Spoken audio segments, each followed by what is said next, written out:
Most people scream when they see a ghost, but these kids, they're begging for them to stay. All it takes is one touch, one cursed hand, and suddenly the dead start talking back. It feels like the ultimate high, until the clock hits 90 seconds, and something evil refuses to let go. Now look closely at Mia's eyes, because that's not her staring back anymore. They only had one rule: don't let go. But what happens when the dead decide they're never letting go of you?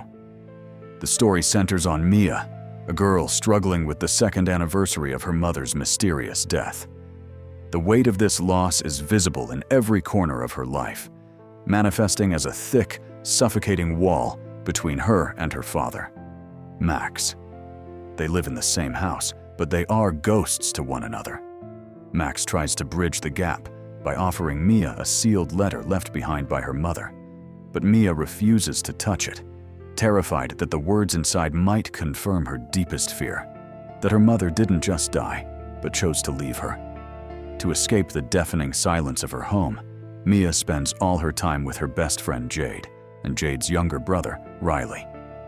In their chaotic, lively household, she finds a temporary sanctuary, acting almost as a surrogate sister to Riley. However, even the warmth of their family isn't enough to drown out the internal static of her trauma. She is a person looking for a way to feel something, anything, other than the dull ache of abandonment. This emotional desperation sets the stage for a dangerous curiosity. When rumors of a supernatural party trick begin circulating on social media, involving a severed, ceramic-covered hand that grants a direct line to the afterlife, Mia doesn't see a warning sign. She sees a doorway.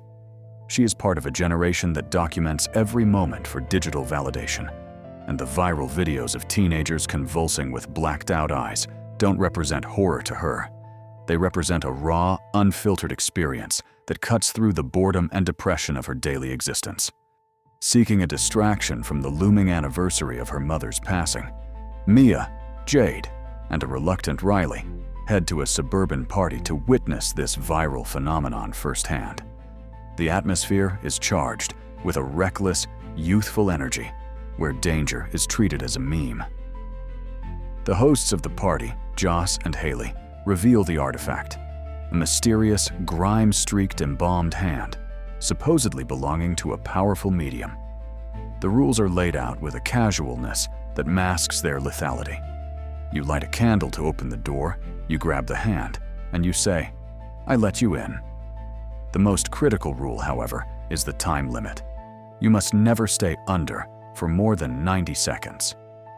If you linger, the connection becomes permanent, and the spirits will want to stay in your body forever. While Jade watches with skepticism and Riley with genuine fear, Mia steps forward, driven by an almost magnetic pull toward the unknown. She sits in the chair, the throne of this ritual, and takes the cold, heavy hand in hers.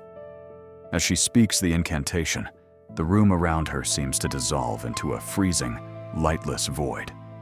Suddenly, a terrifying, bloated spirit, the figure of a drowned woman with gray, peeling skin, appears sitting directly across from her. The spirit's presence is an assault on the senses, a manifestation of pure decay. Yet Mia doesn't pull away. Instead of the expected scream of terror, a disturbing grin spreads across her face. In that moment, she isn't just seeing the dead.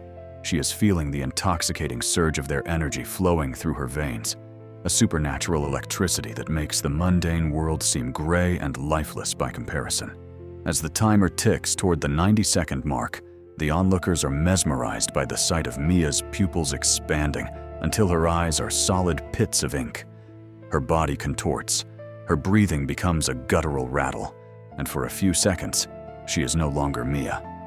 But as Joss and Haley move to break the connection by blowing out the candle and pulling the hand away, Mia experiences something she never expected, an incredible rush of adrenaline. She's hooked. The high of the possession is more potent than any drug she has ever encountered. It is a total escape from herself. When she finally returns to her body, gasping for air and shaking with tremors, she doesn't look traumatized. She looks reborn. She laughs with a wild, manic intensity that unsettles even the most hardened partygoers. While Jade is visibly disturbed by the darkness she saw behind Mia's eyes, Mia is already chasing the feeling again, replaying the video of her own possession on her phone with an obsessive focus. She has found a way to bridge the gap between her world and the one her mother disappeared into, and the fear of the spirit staying forever is quickly being eclipsed by her desire to never return to her own miserable reality. This first encounter has fundamentally altered her. The boundary between the living and the dead has become a playground, and Mia is ready to break every rule to stay in it. She has invited something in, and while she thinks she can control the 90-second clock, the entities on the other side are already beginning to realize that this girl is the perfect vessel for their return. The group starts hosting hand parties like they're just another weekend hangout. It's all fun and games until Riley, the youngest and most vulnerable, wants a turn. Jade is hesitant, but Mia, wanting Riley to feel included, convinces her. When Riley grabs the hand, the spirit that emerges claims to be Mia's dead mother. Overwhelmed by grief, Mia loses track of time. She lets the session go past the 90-second limit. The atmosphere shifts from excitement to pure horror as Riley's body is possessed by something ancient and malevolent. But what happens next will shock you. The soft, maternal facade vanishes, replaced by a cold, ancient malice that begins to tear Riley's psyche apart from the inside. The atmosphere shifts from excitement to pure horror as Riley's body is possessed by something ancient and malevolent, an entity that has no intention of leaving. The physical toll is immediate and gruesome. Riley's eyes don't just turn black, they seem to sink into his skull as he begins to lash out with a strength that defies his age, slamming his own face into the furniture in a desperate, failed attempt to expel the intruder. Mia watches in paralyzed shock as the boy she treated as a brother is transformed into a vessel for a nightmare, realizing too late that her search for a mother's love has invited a demon to dinner. Mia's reality begins to fracture as the thin line between the physical world and the spirit realm completely dissolves. The silence of her home is now replaced by a persistent, haunting symphony of her mother's voice, which seems to echo from the very walls. However, the warmth that once characterized her memories has been replaced by a cold, manipulative edge. The spirits are playing a long game, systematically isolating Mia from everyone who could provide a tether to sanity, especially Jade and her father, Max. They convince her that Riley is trapped in a horrific limbo, a lightless, watery void where he is being perpetually tormented by the spirits she let in. This psychological warfare is designed to make Mia believe that she is the only person who can see the truth and the only one who can save him.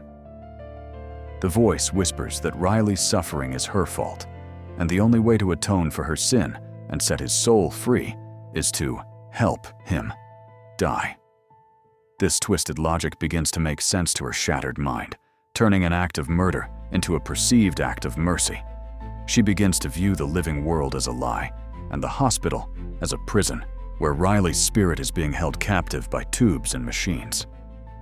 Mia's reality begins to fracture. She hears her mother's voice everywhere, telling her that the only way to save Riley from his suffering is to help him die. The spirits are playing a long game, isolating Mia from Jade and her father. She sneaks into the hospital, convinced that Riley's soul is being tortured in a hellish limbo, and that she is the only one who can set him free. The tension reaches a breaking point when Mia finds her father's secret suicide note from her mother, proving that her mother didn't die by accident. This revelation shatters her, leaving her completely vulnerable to the spirit's whispers. Mia, now fully hallucinating and operating in a state of total psychological collapse, sneaks into the intensive care unit. Guided by the distorted whispers of the entities, she kidnaps Riley from the hospital, wheeling his mangled, unconscious body out into the cold night air. In her fractured mind, she isn't committing a crime. She is performing a rescue mission to save his soul from the hell the spirits have shown her. She arrives at the edge of a busy highway, where the roar of the traffic sounds like a rushing river. The spirits crowd around her, their faces grotesque and eager, chanting for her to finish it. She stands at the very edge of the asphalt, her hands trembling on the handles of the wheelchair, ready to push Riley into the path of an oncoming truck to end his pain as the spirits instructed. The tension is unbearable as the headlights grow larger, blinding her with a cold, white light. She is convinced that this final act of violence is the only way to reunite her broken family in the afterlife, believing the lie that death is a doorway to peace rather than a permanent void. At the last second, Mia sees the truth through the chaos. The spirit she thought was her mother is actually a rotting, grinning demon. In a final act of clarity and desperation, Mia makes a choice. She throws herself into the traffic instead of Riley. The screen goes black. Mia wakes up on the highway. The cars are gone. It's quiet. She walks back toward the hospital and sees Riley, fully recovered and hugging his sister. She tries to call out to them, but they can't hear her. She sees her father leaving the hospital, looking devastated, but he walks right through her. Mia notices a candle flickering in the distance. She walks toward it and finds herself at a party, surrounded by strangers speaking a different language. A hand reaches out to her. A voice whispers, "I let you in." Mia realizes with horror that she is no longer the one holding the hand. She is the spirit on the other side, destined to be summoned for a 90-second thrill. The cycle has come full circle. Mia is now the terrifying spirit that will haunt the next generation of thrill seekers, trapped forever in the very gateway she refused to close. The movie is a reminder that grief is a doorway. If you use trauma to chase a high, the darkness will eventually move in. If you think that was intense, you haven't seen anything yet.